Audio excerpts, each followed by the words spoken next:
Hi everyone, Shai here. I hope all of you are doing good. Welcome to another new video. We all love indulging in our favorite snacks and treats, trusting they're made with care and quality. But what if you knew the surprising or downright shocking secrets behind how they're actually made? From unexpected ingredients to eyebrow-raising processes, big food brands have more to reveal than you might think. Get ready to uncover the truth about your favorite foods and how they end up on your plate. You might never see them the same way again. So, here are some of the famous products you never knew how they are made.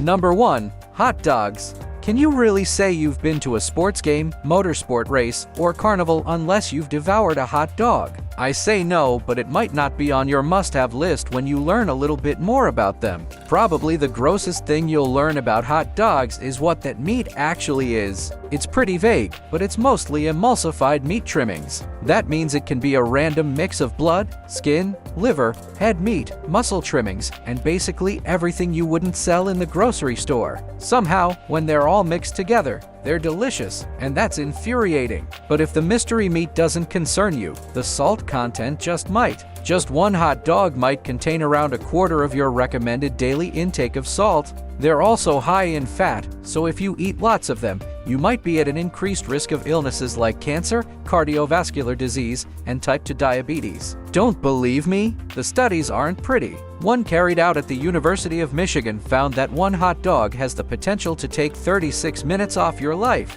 I think I'll just order the salad and then try to find as many sources as I can to refute that so I can feel okay again. Number 2. Energy drinks. Energy drinks are beautiful go-go juices. When you want to go, you knock back one of these bad boys and you're in full power mode. But it doesn't take a genius to work out that we should be drinking water instead. The average energy drink has caffeine, sugar, additives, and legal stimulants like L-carnitine, orana, and taurine. People drink them to be more alert and attentive and to enjoy more energy. But when you drink them, you might instead notice an increase in blood pressure, heart rate, and breathing. According to the CDC, nearly 1,500 teenagers between the ages of 12 and 17 presented to the emergency room in 2011 for energy drink-related emergencies. They can present many dangers, like dehydration when there's not enough water in your body and anxiety where you feel jittery and nervous. Some people also experience insomnia when you can't sleep. But perhaps one of the most severe dangers associated with energy drinks is heart complications. Some people have experienced irregular heartbeat and heart failure after drinking energy drinks. But it's not just teens that energy drinks are bad for. None of us should be drinking them. They contain huge amounts of sugar and unnecessary calories, and many are providing you with far more caffeine than you need.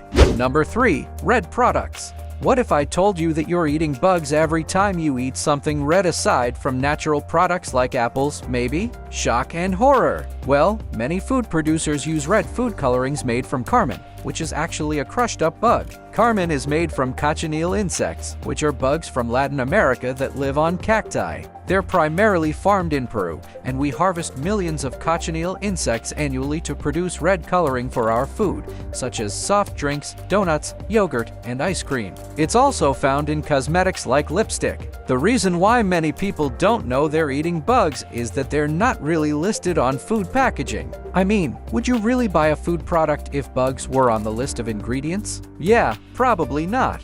Instead, manufacturers list it as Carmine, E120, Crimson Lake, or Natural Red 4. Yeah, those are much nicer names. But nice name or not, you're still eating bugs. Small, 0.2-inch wingless female bugs are brushed off prickly pear cacti, dried, and filtered to remove insect parts. They are then added to food to give it its red coloring. But because demand is rising and Peru can only find so many bugs, some companies are opting to use alternative colorings to keep costs low. An excellent vegan alternative is lycopene, which is a tomato-based extract. Before moving on to the next point, I'd like to take a moment to introduce you all to my merchandise. You can support my content by getting your favorite products from my store or by simply joining my channel. Your support means a lot to me. Now, let's get back to the video.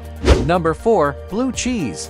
Blue cheese, you either love it or hate it. It's moldy, and the best blue cheese has blue and green mold with a cream or white-looking body. Because it's already moldy, it's actually quite hard to tell if it's gone bad. Typically, you can tell that blue cheese has gone off by growths that look different from the intended mold. Aside from the high risk of eating mold that shouldn't be there, you should consume blue cheese in moderation for other reasons. It's very high in calories. There are at least 99 calories in a single ounce of blue cheese. If you're on a weight loss journey, you should not be in a hurry to use it as a salad topper. Blue cheese is also high in cholesterol, with 5 grams of saturated fat per serving. There are also 21 milligrams of dietary cholesterol in each ounce, and we should be having no more than 300 milligrams per day. And if you were eating blue cheese for extra calcium, perhaps choose another dairy product. It has far less calcium than other dairy products, with just 150 milligrams per ounce, compared to 300 to 450 milligrams in a cup of reduced fat milk or yogurt.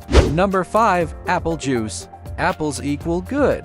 Arsenic equals bad. As we know, an apple a day theoretically keeps the doctor away, and it's probably more effective if you throw them. Arsenic is, well, poison. It can kill you quickly or slowly depending on the dose. Arsenic occurs naturally in minerals, so it's not overly shocking to learn that small amounts of it can be found in apple juice. But what about large amounts? According to Dr. Oz, we might be drinking apple juice with 10 parts per billion of arsenic, and that shocked many people. But that's the safe limit for arsenic in drinking water. The FDA has now carried out some testing to determine how much arsenic in apple juice is safe.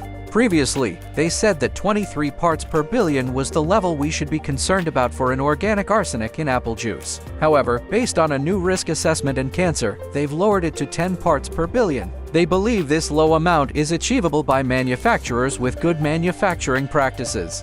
Number 6. Vanilla-flavored products. There are a few things as satisfying as tucking into a delicious bowl of vanilla ice cream after dinner, but you might be rethinking your ice cream flavor choice when you learn that the vanilla might be coming from beaver butts. A key ingredient in many vanilla-flavored products is castoreum, which originates from beaver castor sacs. These are scent glands between the base of the tail and the pelvis, and beavers produce the castoreum to mark their territory. What I'd like to know is, who was the first person to think it was a good idea to taste that? Did someone really dip a finger in it and give it a taste test? Doesn't bear thinking about. The worst part is that we might not know we're even eating it since it's often listed as natural flavoring. Fortunately, not all vanilla-flavored goods use beaver butt goo. There are a few things as satisfying as tucking into a delicious bowl of vanilla ice cream after dinner, but you might be rethinking your ice cream flavor choice when you learn that the vanilla might be coming from beaver butts. A key ingredient in many vanilla-flavored products is castoreum, which originates from beaver castor sacs.